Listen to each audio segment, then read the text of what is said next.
할렐루야. 여러분들 모두 반갑습니다. 연일 어수선한 시대인 것 같습니다. 폭염이 점점 심해지는 것 같고요. 또 코로나에 대한 확진자들도 점점 수가 더 연일 최대치로 늘어나고 있습니다. 이런 상황 가운데 다시 모든 예배는 비대면 예배로 진행이 되어지고 있는 이런 상황인데요. 여러분들 이런 상황 가운데서도 여러분들의 삶에 하나님의 진정한 역사와 능력이 무엇인지를 체험하며 경험하며 하나님이 어디 있느냐, 하나님이 무엇이냐 하기보다는 여러분들의 믿음 안에 진정한 확신 속에서 하루하루 승리하며 살아갈 수 있길 간절히 소망합니다. 교회 소식 전해드리도록 하겠습니다. 현장 예배에 대한 기대감이 이렇게 많은 확진자들이 확산되어짐에 서울에서 행정법원에서 20인 이하까지는 예배 드리는 걸로 가능하게 판결이 났음에도 불구하고 우리가 조심히 하는 것은 더 맞는 것 같고요. 그만큼 종교적인 피곤함이 또 기독교로서의 어떤 종교 예식을 진행하고자 했었던 많은 사람들의 염원이 현재 상황에 따라 그렇게 저돌적이고 고무적인 상황이 될 수밖에 없다라는 것을 얘기하는 것 같고요. 정말 다행스럽게도 저희 교회에는 아직 확진자가 한 명도 없었으나 저는 이런 하나님의 보호하심이 계속 지속되어지고 우리 성도들의 안위와 우리 성도들의 모든 것들이 온전히 좀 되어질 수 있길 항상 기도하고 있습니다. 그래서 아마도 이 4차 확산에 대한 확진 규모가 어떻게 변화되어지느냐에 따라서 향후 모든 것들이 정해질 것 같은데요. 좀 긍정적으로 보시는 분들은 이제 가을 정도면 집단 면역이나 이런 것들이 되어질 거라고 얘기도 하고요. 좀 부정적으로 보는 분들은 이것이 정말 끝나겠느냐 이런 상황이기도 하죠. 그럼에도 불구하고 우리가 잘 이런 상황을 극복하고 이겨내야 되면 여타 모든 사람들이 동의할 거라고 저는 믿고요. 여러분들 모두 누차 제가 강조하고 말씀드리지만 이런 상황 가운데서도 여러분들의 신앙과 여러분들의 삶의 모든 것들을 놓치지 않을 수 있길 간절히 소망합니다. 다시 한번 우리가 기도해야 될 때가 온 것 같고요. 물론 피로감과 물론 모든 전 세계가 어려움이 있고 또 여러 기후에 대한 이상함이 있어서 우리가 이 시대에 살아감에 있어서 이런 경험들이 도대체 삶에서 무엇을 요구하나 이런 많은 생각들도 들 테지만 우리는 어떤 상황이 오든지 간에 승리하고 이겨내고 극복하고 또 초월하고 또 거듭날 수 있는 그런 여러분들 될 수 있길 소망합니다. 이제 백신 예방 접종도 가속화가 되어질 겁니다. 그래서 백신 예방 접종을 받으실 수 있는 해당자 분이 되어진다면 백신 예방 접종을 꼭 하시고요. 또 혹시라도 어떤 위신상에 혹은 건강상에 혹은 어떤 문제가 있을 시에는 꼭 저에게 전화를 주셔서 좀 알려주시고 또 도울 수 있는 부분들이 있으면 돕도록 하겠습니다. 그래서 현장 예배에 대한 것은 추후 경과를 지켜봐야 될 것 같고요.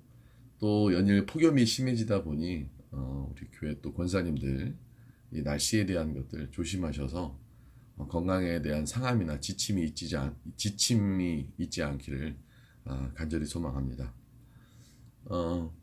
향후 좀 더 빨리 나아질 수 있도록 교회의 상황과 또 여러분들의 가정 상황과 더러 좀 가깝게 기대되어질 것들이 많이 있었는데 그러지 못함에 교회를 위해서도 기도해 주시고요.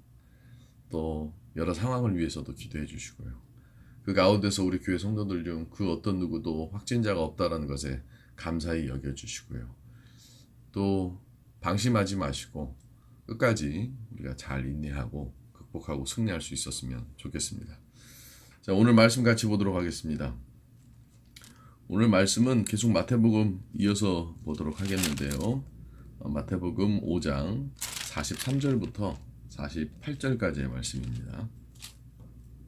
마태복음 5장 43절부터 48절까지의 말씀. 제가 여러분들 대신해서 읽도록 하겠습니다. 또 내 이웃을 사랑하고 내 원수를 미워하라 하였다는 것을 너희가 들었으나 나는 너희에게 이르노니 너희 원수를 사랑하며 너희를 박해하는 자를 위하여 기도하라. 이같이 한즉 하늘에 계신 너희 아버지의 아들이 되리니 이는 하나님이 그 해를 악인과 선인에게 비추시며 비를 의로인 자와 불의한 자에게 내려 주심이라. 너희가 너희를 사랑하는 자를 사랑하면 무슨 상이 있으리요? 세리도 이같이 아니하느냐?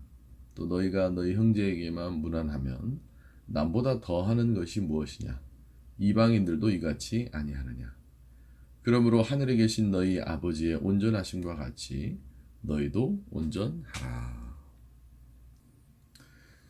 우리가 계속 연일 마태복음에 관한 내용들을 통해서 주님께서 사람들에게 하신 첫 설교, 첫 메시지, 그 메시지 안에 담겨져 있는 것들을 깊게 살펴보고 있는 시간을 갖고 있죠.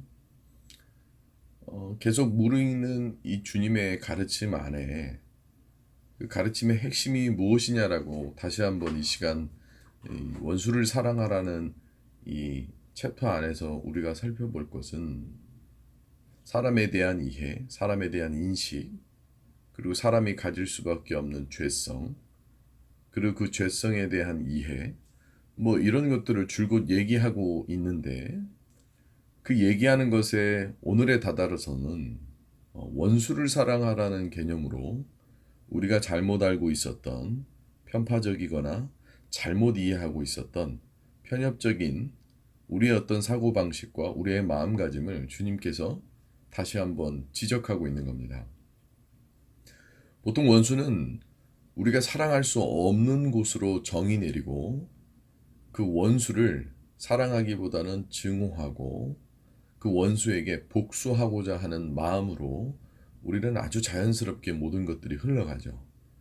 근데 단 한 번도 반론하지 못해보고 단 한 번도 그것이 왜 그럴 수밖에 없는지에 대해서는 생각하지 못한 채 우리에게 익숙한 것을 쫓아 우리는 우리에게 미움 사는 것을 미워하고 그리고 그 미워하는 것들에 대해서 자연스럽게 증오하고 그것을 어떻게 복수할까로 이어지며 그리고 해코지하고자 하는 마음만이 우리의 마음속에 계속 머물게끔 되어진다는 겁니다.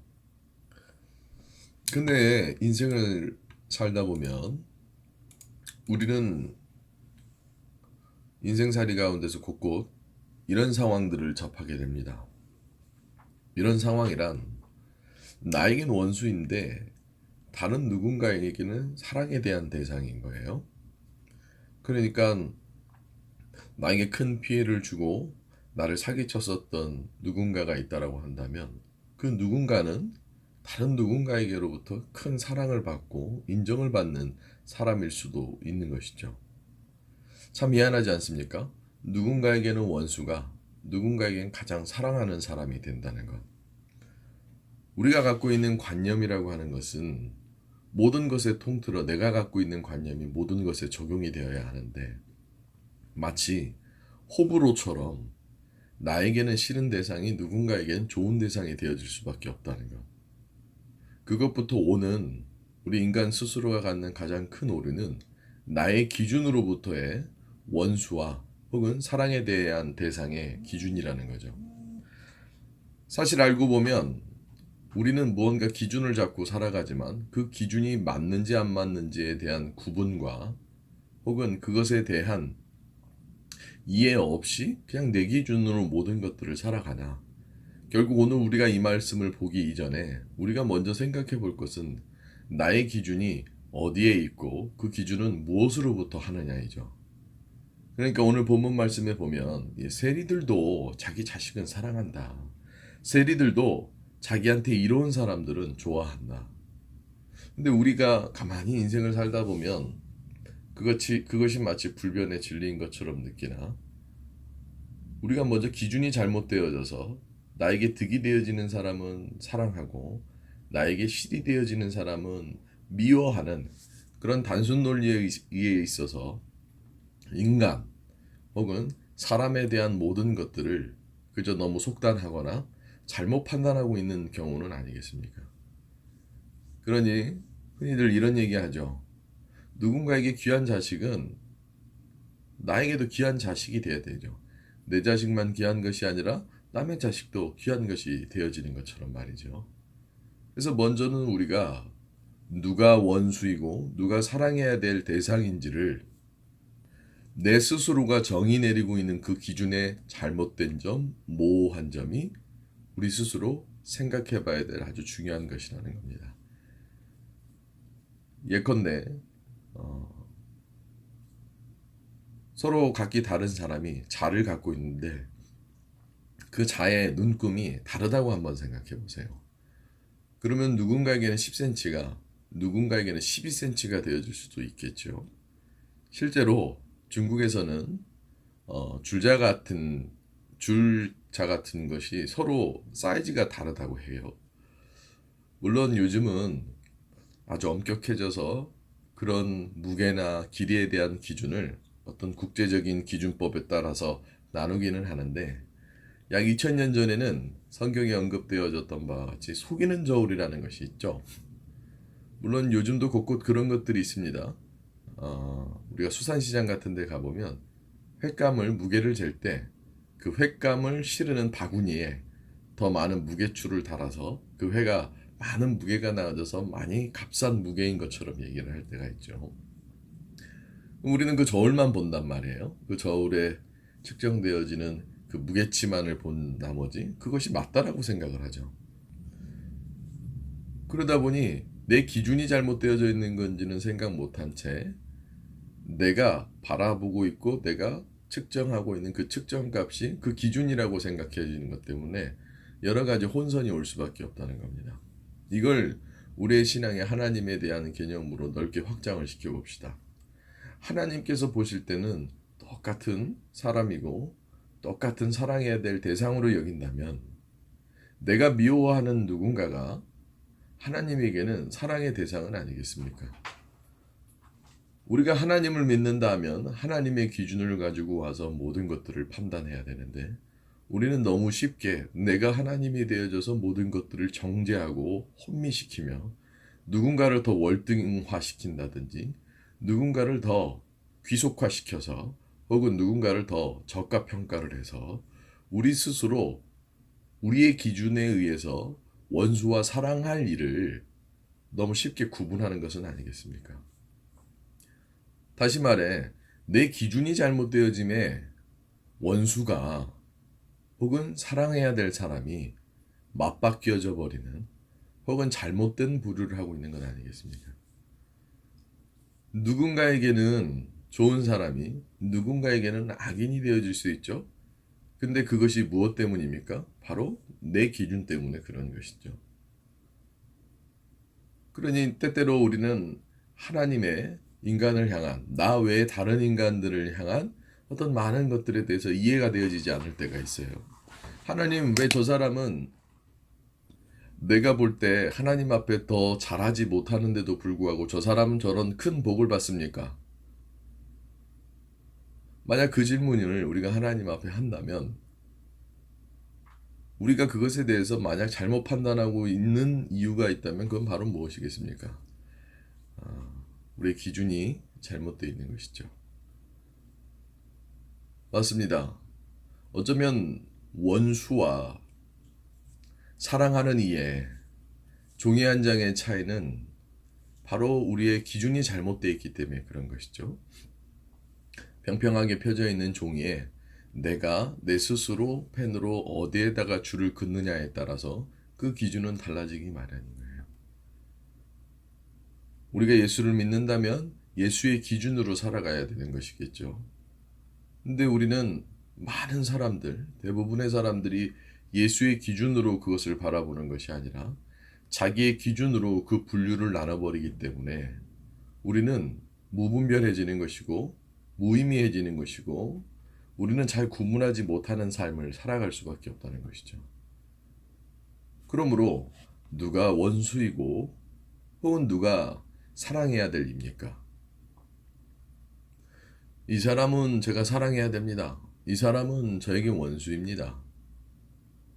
그러면 다시 돌아와 누구의 기준으로 그것을 분류하고 그것을 판단하지요? 대부분 여러분들에게 원수 같은 사람은 자꾸 여러분들에게 시비를 걸거나 여러분들을 괴롭히거나 여러분들을 힘들게 하는 그 기준으로만 그 사람을 원수화시키는 경우가 있죠. 우리가 전 세계적인 외교에 있어서도 그렇습니다. 우리가 볼 때는 저 나라가 적이에요. 하지만 그 적국인 저 나라는 누군가에게는 우호국가가 되어줄 수 있죠. 그게 누구의 기준으로 바라보기 때문에 그렇습니까? 그 기준의 값어치를 하나님께 올려보십시오. 그러면 똑같은 분류가 되어줄 수밖에 없다는 것이죠. 내 자식이기 이전에 하나님 앞에 사랑받아야만 할 하나님의 피조물인 모든 것이 되어지겠죠. 참 재밌는 게 뭔지 아십니까? 요즘 반려견들을 많이 키우죠. 작은 강아지서부터 큰 강아지까지. 근데 내 기준에는 내 강아지가 제일 이쁘고 제일 훌륭하고 제일 영특해요. 근데 강아지를 보편적으로 바라보고 강아지를 좋아하기는 하나 모든 강아지를 통틀어서 보면 다 동일한 강아지인 거예요. 우리나라의 개통령이라고 하는 강용이라는 사람이 있죠. 그 사람이 강아지들을 훈육하고 강아지들을 이렇게 강아지 행동 방법을 행동에 대한 분석을 해서 강아지의 어떤 태도들을 바꾸는 교육들을 많이 하는데 그 사람의 기준은 줄곧 똑같은 동일한 강아지인 거예요. 물론 그럼에도 불구하고 그 강아지들이 갖고 있는 그 반려견들이 갖고 있는 특성들을 잘 맞춰서 훈육하나 그 사람의 기준은 명확합니다. 모두 다 동일한 강아지임을. 그러니까 뭐 시골우 잡종이라고 하죠. 시골우 잡종. 시골 똥강아지부터 해서 고급 강아지들, 뭐 혈통과 족보가 있는 강아지로부터 해서 다 동일하게 보는 거죠. 그러니까 사실 원수가 생기고 사랑하는 이가 생겨서 이상하다 이상하다라고 딜레마에 빠질 수밖에 없는 가장 큰 이유는 내 기준이 무언가 하나님의 기준이 아니라 나의 기준이기 때문에 그런 것이죠. 성도 여러분들, 원수를 사랑해야만 하는가? 원수를 사랑하라 하신 이 명령 가운데 주님이 원수를 사랑하라 했을 때에 그 뜻 안에 담겨져 있는 먼저 선치적으로 우리가 알아야 될 것은 내게 원수가 누구인지, 내게 사랑해야 될 이가 누구인지, 더 나아가 그거에 대한 기준이 무엇인지를 한번 생각해 보세요. 너무 치졸하지 않습니까? 내 맘대로 될 수 있는 사람을 사랑하고 내게 이득을 주는 사람을 사랑하고 내가 봤을 때 내 느낌과 내가 선호하는 방법이 더 좋아지고 그런 사람을 사랑하고 그건 하나님의 기준으로서 사랑함이 아니기 때문에 거꾸로 원수를 사랑해야지만 그 모든 것들이 균형이 맞춰지기 때문에 그런 것은 아니겠습니다. 아니겠습니까? 사랑하는 성도 여러분들, 누군가를 사랑하냐 사랑할 수 없느냐를 생각하기 이전에 여러분들의 사랑의 기준을 먼저는 점검해 보시길 바랍니다. 어쩌면 여러분들이 원수로 여기는 그 사람을 여러분들은 더 사랑해야 될 수도 있어요. 왜? 내 기준으로 살아갔으니까. 하나님의 기준이 아니라 내 기준으로 살아갔으니까. 하나님의 기준이 되어지면 도둑질을 하고 돌아온 혹은 부모의 재산을 다 탕진하고 돌아온 탕자처럼 하나님의 기준으로서는 그 사랑에 대한 기준이 달라지기 때문에 우리가 원수를 사랑해야만 하는가가 아니라 원수를 사랑할 수밖에 없는 삶에 대한 기준이 되어진다는 겁니다. 그러므로 원수를 사랑할 수 있느냐 없느냐보다도 먼저 여러분들은 선제적으로 나의 사랑에 대한 기준이 무엇이냐? 내가 누구를 사랑하느냐? 내 이기심에 잘 발맞춰서 걸어올 수 있는 사람을 사랑하느냐? 내가 원하는 대로 모든 것을 해주는 사람을 사랑할 수 있느냐? 내 마음을 잘 읽어주는 사람을 사랑할 수 있느냐? 그게 정말 사랑이겠습니까? 사랑이라 함은 위에 물이 아래로 흐르듯이 사랑이 필요한 사람에게 사랑이 더 가야 함에도 불구하고 말이죠. 사랑에 대한 더 많은 과밀은 오히려 그 사랑에 대한 잘못된 편협적인 이해 때문에 사랑에 대한 버릇없는 사람이 되어질 수밖에 없죠. 그러므로 여러분들 꼭 기억하셔야 될 건 여러분들의 사랑의 기준이 무엇이냐? 하나님을 통한 하나님이 전 인류애적인 것을 통한 그 사랑의 기준이냐? 아니면 그저 내가 좋은 것이든 나쁜 것이든 습득되어져 있는 세상의 기준으로 사랑하느냐? 돈을 잘 벌면 사랑하고 얼굴이 잘생기면 사랑하고 나에게 이득을 주면 사랑하고 그런 것이 아니라 여러분들의 사랑의 기준이 어디에 있는지를 한번 생각해 보세요. 대부분 아내들은 돈 못 벌어 오는 남편을 미워합니다. 대부분들의 남편들은 아내가 뭔가 못마땅하고 아내가 뭔가 탐탁치 않으면 미워합니다. 그리고 그들을 원수 취급하죠. 하지만 원수 취급하기 이전에 혹은 원수로 정의 내리고 내 기준으로 하기 이전에 사랑해야 됨이 필요한 것은 아니겠습니까? 바꿔 얘기하면 원수란 사랑이 필요한 것이 되어지는 사랑을 필요로 하는 사람의 모습은 아니겠습니까? 그것이 무엇에 따라? 여러분들의 사랑해야 될 사람과 원수로 삼을 그 여러분들의 기준을 넘어서 하나님의 기준에 따라 말이죠.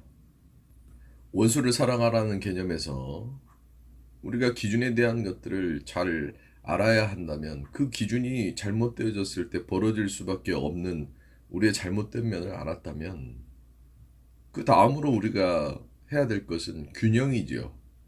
기준이 잘못되어졌다는 걸 압니다. 예를 들어 여러분들이 누군가와 시소를 타요. 그 시소를 같이 타는 대상은 여러분들과 사랑을 해야 될 대상인데 그 사랑에 대한 무게감이 혹은 기준을 잘못 잡음에 누구는 시소의 앞에 타고 누구는 시소의 뒤에 타요.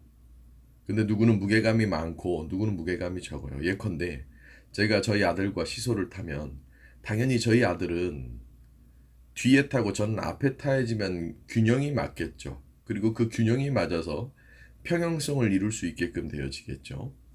근데 기준을 잡지 못한다면 그 균형을 잡을 수도 없을 뿐더러 그 기준을 알았다면 균형을 맞춰야 하는 것이 우리네 인생을 살아가는 데 있어서 인간과 인간이 존재하는 데 있어서 온전하게 같이 함께 살아갈 수 있는 사랑하고 살아갈 수 있는 그런 균형이 우리에게 필요한 것은 아니겠습니까?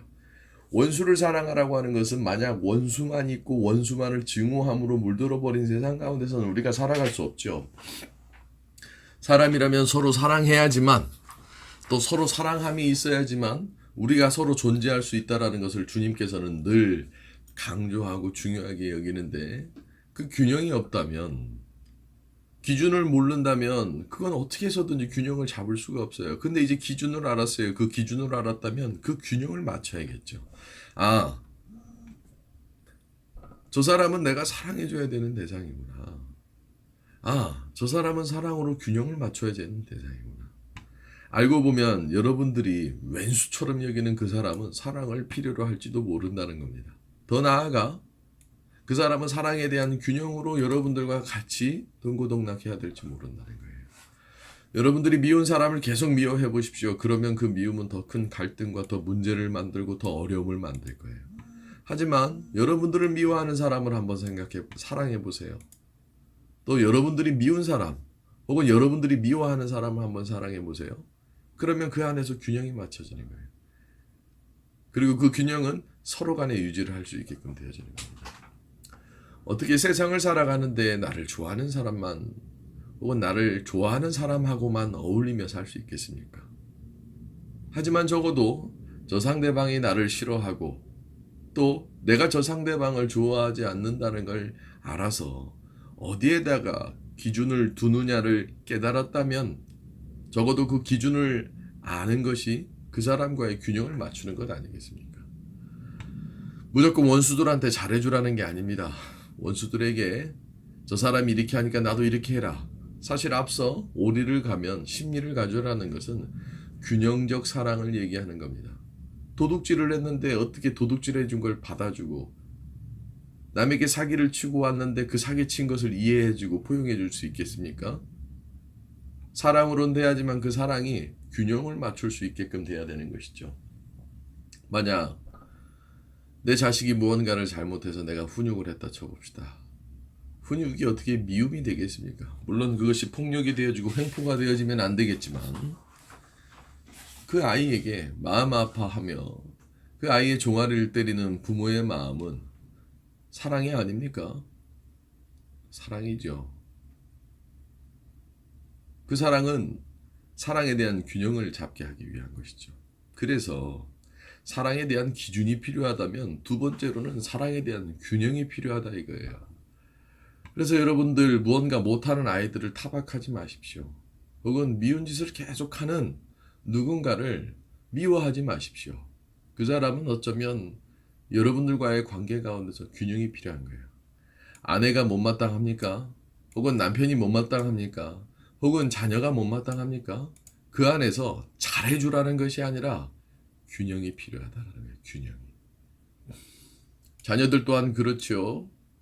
누군가가 미스니까 부모가 마음에 들지 않습니까? 그러면 그 안에서 균형을 맞출 수 있어야 되는 거예요. 이 땅에 오신 주님은 사랑에 대한 기준과 사랑에 대한 균형을 알고 계셨습니다. 그러게 남들이 뭐라 하는 사람을 보듬어 주셨고, 그러게 남들이 가지고 있는 기준을 달리 하셨죠. 그러니 가늠하다 잡혀온 여자를 그때의 그 사람들의 기준으로는 돌로 죽여야겠지만 주님께서는 그거에 대한 기준이 다르신 거예요. 그리고서는 그 기준점을 누구에게 갖다 댑니까? 돌을 들고 있는 사람들의 기준은 그 여인을 향해 돌을 던지는 것의 기준으로 잡혀져 있는 것을 이렇게 얘기하십니다. 너희들 중에 죄 있는 자가 먼저 치라. 그건 너희들의 기준이 하나님의 기준이 아니다. 마치 하나님의 기준인 것처럼 율법을 실행하는 것처럼 하지 말고 진짜 하나님의 기준을 알아라. 그리고 그 여인에게 뭐라고 얘기합니까? 이제 다시는 이런 일이 있지 않게끔 너는 돌아가서 이런 일이 있지 않게끔 하라. 또 간음하라는 게 아니에요. 또 간음하면 또 용서해 주겠다는 게 아니에요.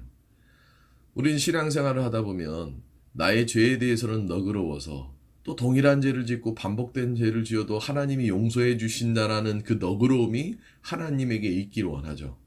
성도들 중에서도 그런 사람들 많아요. 계속 반복되어지는 똑같은 행위를 해요.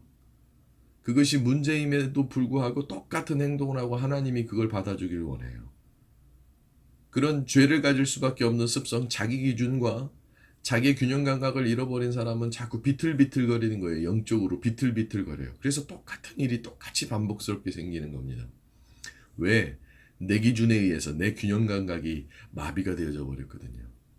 우리 몸은 참 신비해서 걸음을 걸을 때 아주 적절한 균형 감각에 있어서 내 중추신경과 내 이 균형 감각을 갖게끔 해주는 것. 그것이 우리를 걷게끔 하는 것인데 우리의 인생살이가 그런 걸음걸이라면 그 균형 감각을 잃어버려서는 안 되는 거잖아요. 사랑하는 성도 여러분들, 균형 있게 사랑하십시오. 그 균형은 부족한 것에 더 줄 수 있는 균형이어야 되고 또 넘치는 곳에 사랑을 나누어 줄 수 있는 균형이 필요하다는 거예요. 근데 요즘은 어떻습니까? 자기네 가정만 잘 살면 되죠. 또 자기만 잘 되면 되죠. 나만 편하면 되죠. 남이 괴롭던 말던 남이 힘들던 말던 상관이 없죠. 누군가를 돌아보려 하지 않아요. 누군가를 돌아보지 않는다면 어느 순간 우리 가정도 누군가가 돌아보지 않는다는 겁니다. 사랑하는 성도 여러분들, 사랑의 기준과 사랑의 균형이 있을 수 있기를 간절히 소망합니다. 그것이 원수를 사랑하는 비결인 거예요. 원수를 어떻게 사랑합니까? 원수는 사랑할 수 없죠. 왜? 내 기준이 잘못되어 있기 때문에. 어쩌면 당연한 거예요. 어떻게 원수를 사랑할 수 있습니까? 당연히 못 사랑하죠. 왜 못 사랑합니까? 기준이 다른데, 균형이 없는데. 진정 원수를 사랑하라는 의미가 무엇인지를 여러분들 다시 한번 생각해 보시기 바랍니다. 그러므로 여러분들의 삶의 자리로 돌아가서 여러분들을 너무 힘들게 하는 그런 사람들에게 무엇이 필요한지를 생각해 보세요. 무조건 잘해주라는 게 아닙니다. 무조건 그 사람의 취향에 맞춰주라는 것이 아닙니다. 진정 원수를 사랑함에 대한 의미가 무엇인지를 여러분들이 아실 수 있길 바랍니다. 마지막으로 세 번째, 그 기준과 균형, 사랑에 대한 기준과 균형을 알았다면 사랑은 영원한 것이라 할 때에 불가항력적으로 영원함도 있지만 그 영원해야만 하는 이유도 있는 것이죠. 우리의 가정이 온전해질 수 있고 교회가 온전해질 수 있는 것은 유지가 필요하죠. 즉 사랑은 유지함이 필요한 거예요. 결혼식장에 들어갈 때는 영원히 행복할 것처럼 다짐하고 들어가죠. 근데 문제는 뭡니까? 너 때문에 달라졌어. 너가 균형을 못 맞췄어. 결국은 뭘로 달라지는 거예요? 그 사랑을 유지하지는 못하는 거예요. 여러분들의 하나님을 향한 마음이 유지가 안 되어지는 거예요. 그리고 자꾸 다른 무언가로부터 외도하는 것이죠.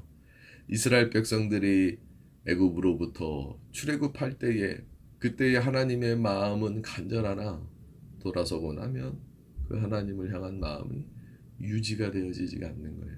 그래서 사랑은 유지함이 더 중요한 거예요. 그걸 유지하지 못하니 내가 사랑했던 사람이 원수가 되는 거예요. 참 웃기지 않습니까? 내가 그토록 사랑했던 사람이. 그래서 우리는 흔히들 이렇게 얘기하죠. 난 그 사람 정말 믿었는데 이러더라. 그건 무슨 의미입니까? 나는 잘해줬는데 저 상대방이 이렇게 했다? 아니죠. 유지하지 못한 거죠. 그래서 사랑에 대한 것은 방관보다 혹은 방치보다는 관심과 계속 유지하는 것이 중요해요. 그러니 여러분들 나는 이렇게 했는데 저 상대방이 저랬다. 그건 사랑에 대해서 잘 모르는 거예요. 서로가 유지하는 거예요. 사랑을 유지하려면 어떻게 됩니까? 조금은 못 믿었더라도 믿어줘야 되고요. 사랑을 유지하려면 어떻게 해야 됩니까? 내 잘못한 것들을 뉘우칠 필요도 있고요. 반성하고요. 다시 돌이키고요. 다시 회복하고요. 다시 균형을 맞추고요. 다시 기준점을 점검하고요. 그래야지 유지가 되어지는 거잖아요. 여러분들이 사용해야 될 어떤 물건이 있다고 가정해 봅시다. 그 물건을 잘 오랫동안 쓰기 위해서는 어떻게 해야 됩니까? 잘 닦아줘야 되고요. 또 고장이 났는지 안 났는지도 살펴봐야 되고요. 또 때로는 어떤 부품이 고장 나면 그것도 갈아줘야 되고요. 너무 사용을 안 하면 사용을 할 수 있게끔도 해줘야 되고요. 그런 것처럼 모든 여러분들을 에워싸고 있는 모든 관계에는 사랑이 필요하고 그 사랑에는 기준과 균형 그리고 유지함이 있어야 되는 거예요. 대부분의 부부 생활이 사랑을 유지하려고는 안 해요. 그냥 내 기준과 내 균형으로 그 사랑에 대한 걸 맞추려고만 하다 보니 피곤해지는 거예요. 원래 목적은 뭡니까? 그 사랑의 관계에 대한 유지이죠. 아담과 하와가 왜 에덴 동산에서 쫓겨납니까? 기준이 잘못되어져 버리고 그 균형을 잡지 못하니까 유지를 못하잖아요. 그러니까 그 기준이 잘 잡혀져 있고 균형을 잘 잡을 수 있었더라면 계속 하나님과 에덴 동산에서 영원히 살 수 있는 유지함이 되어지는데 왜 우리네 가정 안에 행복함이 사라져 버립니까? 왜 기쁨이 사라져 버립니까? 특히 이 코로나의 상황에서 이 폭염의 상황에서 왜 그렇습니까? 유지하려고를 하지 않잖아요. 세상을 보세요. 어떻게 해서든지 유지하려고 합니다. 모든 천태 만물이 다 모든 걸 원상태로 유지하려고 하는데 그 주변 환경들은 그걸 유지하게끔 하지 못하게끔 되어지니까 그것이 썩어져 버리죠. 성도 여러분들, 우리가 사랑의 무지한 자가 되어져서 오늘 주님께서 얘기하는 원수를 사랑하라는 것을 그저 단순히 일차적으로 내 이해의 방법으로만 이해할 것이 아니라 주님이 도대체 왜 원수를 사랑하라고 하셨는지를 우리가 깊게 깨닫는다면 우리의 사랑의 기준은 달라져야 됩니다. 우리의 사랑의 기준에 달라짐에 우리의 사랑의 균형 감각이 생겨야 되는 거예요. 그리고 그 사랑을 유지할 수 있는 사람이 되어야 되는 거예요. 인생은 마치 마라톤과 같다고 얘기합니다. 우리가 사랑해야 될 사람들과 함께 어울려서 이 세상을 살아가야 되면 그 마라톤과 같다라고 볼 수도 있죠. 근데 그 마라톤에서 가장 중요한 게 뭔 줄 아십니까? 내가 달려가야 될 그 길을 얼마만큼의 힘으로 유지하며 기준을 잡고 균형 감각 속에서 달려가느냐예요. 요즘 들어 폭염이니 코로나니 우리의 모든 기준과 균형과 이 유지하고자 함을 흔들어 버리지요. 가정이 힘들어지고 주변 환경이 힘들어지고 관계가 힘들어지고 근데 주님은 그 척박한 이스라엘 백성들의 상황에 와서 우리가 잃어버린 그 사랑에 대한 기준과 균형과 그것을 유지해야 될 그 능력을 우리에게 말씀해 주십니다. 그것이 바로 원수를 사랑하라는 의미인 거예요.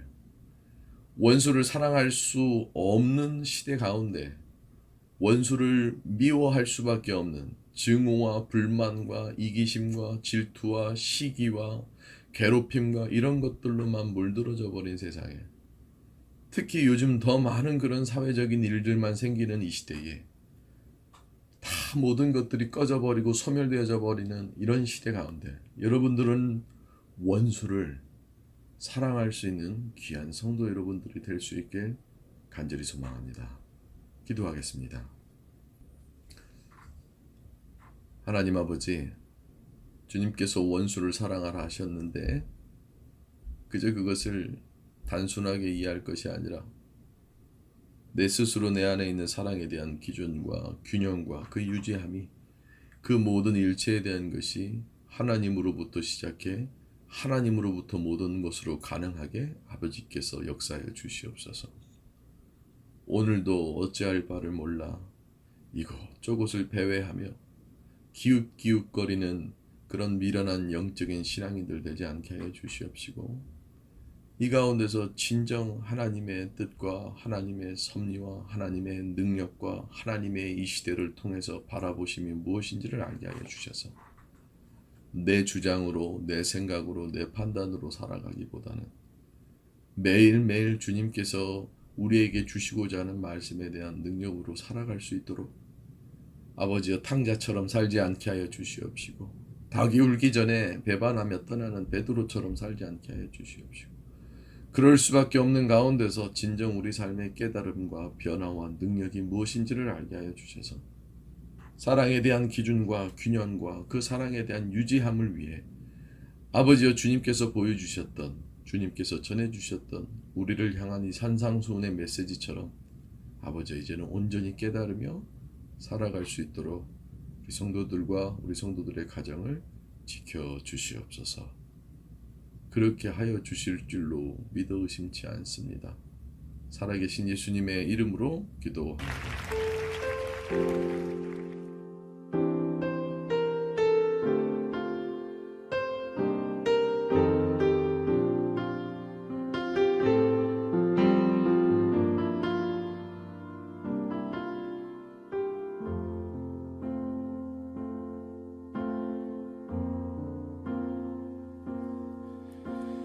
아버지 사랑 내가 노래해,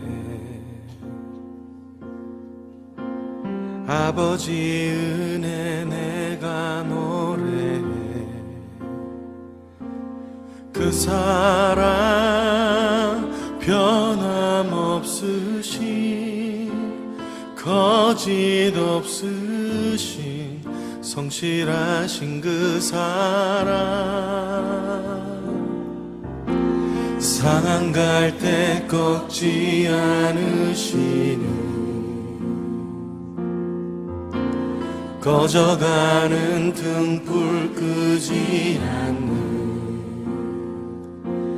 그 사랑 변함없으신 거짓 없으신 성실하신 그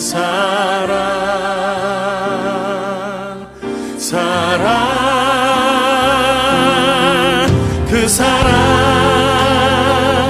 날 위해 죽으신, 날 위해 다시 사신 예수 그리스도, 다시 오실 그 사랑, 죽음도 생명도 천사도 하늘의 어떤 권세도 끊을 수 없는 영원한 그 사랑 예수. 아버지 그 사랑을 다시 한번 찬양하길 원합니다. 아버지 사랑 내가 노래해,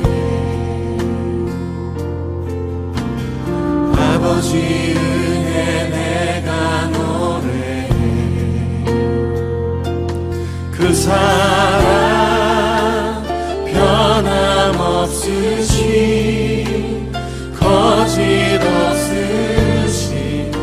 성실하신 그 사랑 상한 갈 때 꺾지 않으시고 꺼져가는 등불 끄지 않고 그 사랑 변함없으신 거짓 없으신 성실하신 그 사랑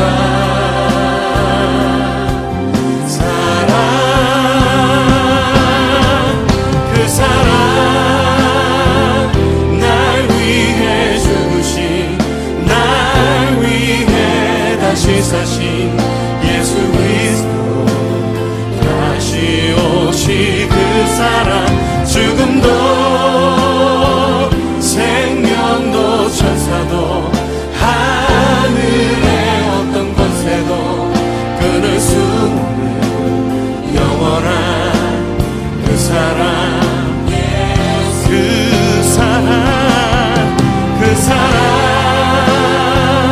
날 위해 죽으신 날 위해 다시 사신 예수 그리스도 다시 오실 그 사랑 죽음도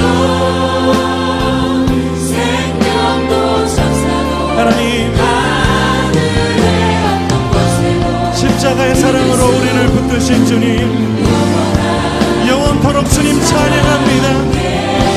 그 사랑 그 사랑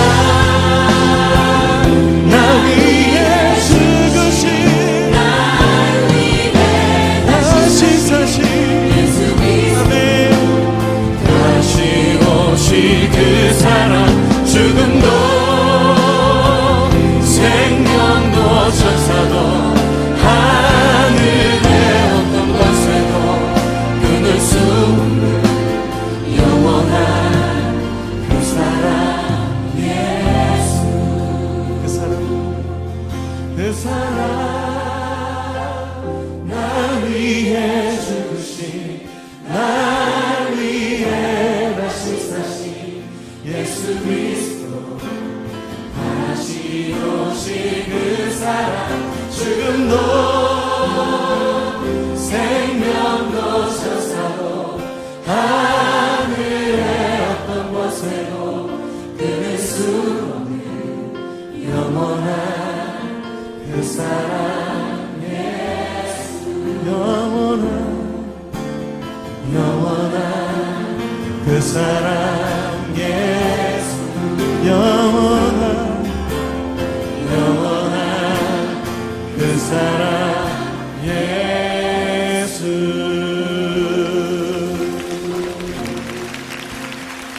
영원한 그 사랑